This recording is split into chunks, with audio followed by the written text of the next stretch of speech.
ጤና ይስጥልኝ።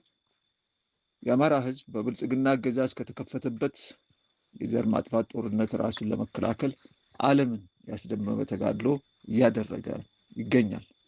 በዚህ ሂደት ብዙ በወርቅ የተጻፈ የጀግንነት ውሎዎችን ያሳለፈ ሲሆን ከነዚያ መካከል የሚመደብ ሌላ አንድ ታሪክም በጀግኖቹ ደም አትሟል።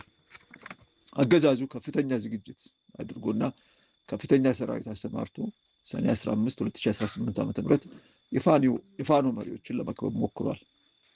ከፍተኛ ቁጥር ያለው የጠላት ኃይል የፈጸመውን ከበባ በትንሽ የፋኖ ኃይል ለመስበር በተደረገው እልህ አስጨራሽ ፍልሚያ አርበኛ አማራ አቸንፍ፣ አርበኛ ሳምሶን አማረ፣ አርበኛ መቶ አለቃ አበራ አግማስና ሌሎች ጀግኖች በክብር ተሰውተዋል።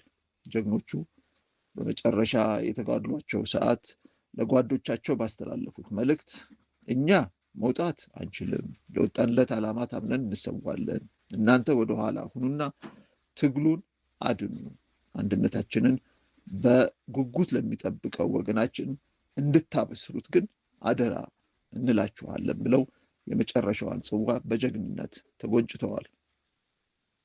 ይህ የጀግኖቻችን መስዋዕትነት የወጣለትን ዓላማ ከዳር ለማድረስ የበለጠ የሚያነሳሳን መሆኑን እየገለጽኩኝ ፈጣሪ የጀግኖቻችንን ነፍስ በአጸደ ገነት እንዲያኖርልን ወዳጅ ዘመዶቻቸውን እንዲያጽናናልን እመኛለሁ። እስክንድር ነጋ ከትግል ሜዳ።